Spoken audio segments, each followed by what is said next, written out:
Hello, this is Hound4004, and welcome to Minecraft News. I will go over teasers and reveals from the devs of Minecraft, and everything that I go over will be down in the description below if you want to check out any of this for yourself. But for now, let's get started.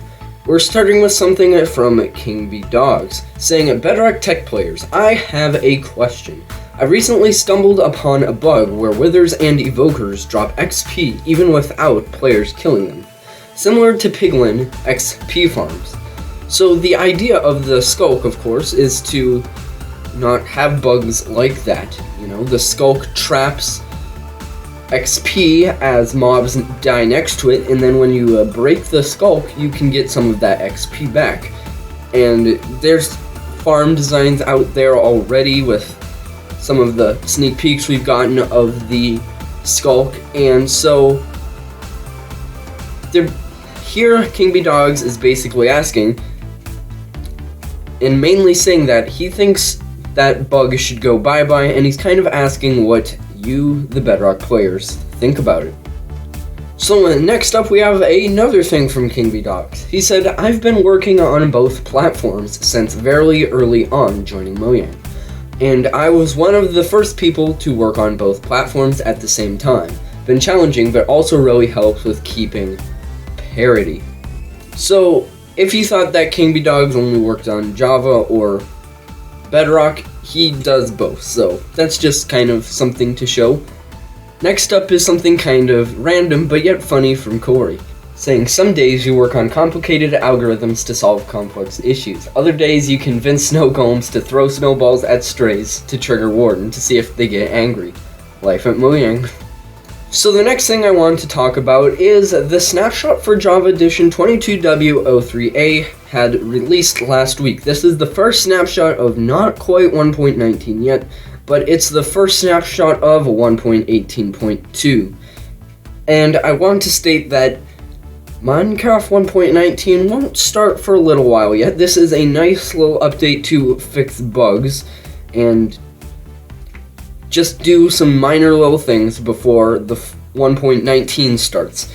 And it's only in the snapshot phase. It still has to have pre-releases and at least a release candidate. So it will be a couple weeks yet before they finally get this version out. So don't expect 1.19 snapshots to start quite yet. This little mini progression has to finish out first. But it'll be good though. So next up we have some very early on designs and stuff from the Skulk, the Warden, the Deep Dark concepts, and it all started from, there was a Secrets of Minecraft or something like that on the Minecraft YouTube channel, which showed different previews of some of the older versions of the Skulk and Warden, and now we've gotten a whole slew of things from King B Dogs himself. The video will be down in the description if you want to check it out, but I'm going to be going over some of King B Dogs stuff and little mini things about that. So here's King B Dogs saying some ideas we had for early iterations of the Warden. Stalkers, we're going to have a glowing item in the middle of its chest that you would also randomly find throughout the biome, floating on totems. The idea was stalkers would stand perfectly still to fake those glowing items, and then you can see an image of the stalker. He continues on saying that those totems would hold glowing loot, and this would be a way that stalkers would trick prey, or the players, into walking up to it. The stalker would have also been able to transform its body into a quadruple creature, being able to run through one-by-one block holes even if you tried to dig away. It was the tallest mob that had ever walked, taller than the Enderman. It had a much creepier vibe and would transform into weird shapes to adapt to its environment. Continues on saying, we didn't go for this version because it's really hard to get looking good in Minecraft, and it often looked out of place. And, you know, some features do in Minecraft, and it does change, and it didn't make it the cut, but we still got the Warden.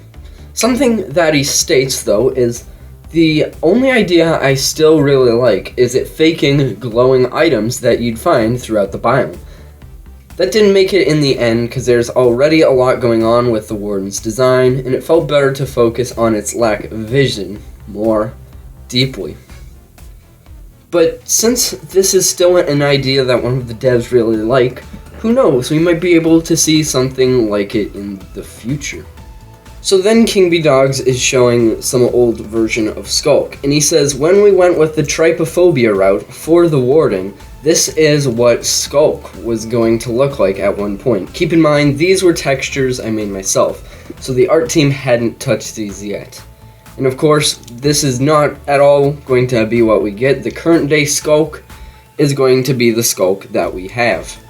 But it's cool to see some of the different iterations and how they went with a fear of phobia route with how they tried to design the Skulk, just to make everything just that much more odd and scary, I guess.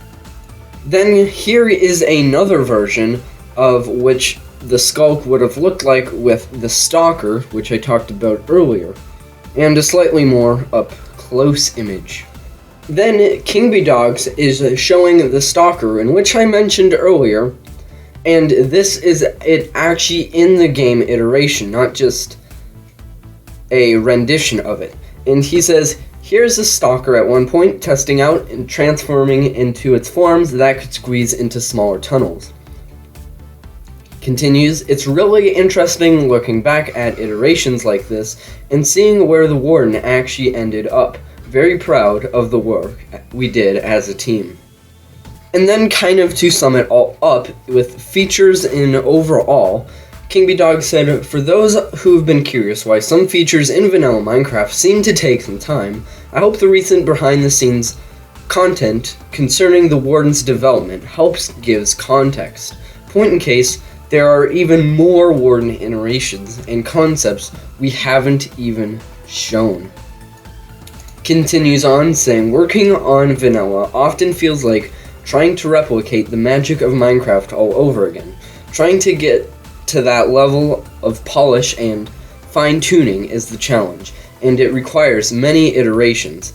How can we make something as iconic as the Creeper again? It can feel impossible. The Warden has been really tough because of horror in Minecraft is a tricky thing to balance, and when that level of horror is acceptable, is it really a part of Minecraft's DNA? We think so, but execution on that is challenging. So many of the first iterations failed to deliver balance. He said, many of the first iterations focus too much on horror in a way that Minecraft doesn't. Minecraft doesn't have gore, explicit source of disgust, or mechanics that purposely try to scare you. I think Minecraft's horror is organic, immersive. It's always the monsters you don't see. He continues on saying, I think the Warden, as it is currently, does a better job of that. It can look goofy, and it's not gory, but it makes you scared of what you don't know. And more important, sound design. Zombies and skeletons are always terrifying for me. Not because of their looks are cartoony and blockish in nature, but hearing their groans and clanks in the dark caves scare me. The Warden focused much more on the sound for horror. And that was some behind the scenes of some of the ideas for the Skulk and Warden Hold Deep Dark idea, and some other things. I hope you did enjoy this Minecraft news video, and if you did, make sure to hit the like. It'll help the video and the channel out. And for now, this is Hound4004 saying goodbye.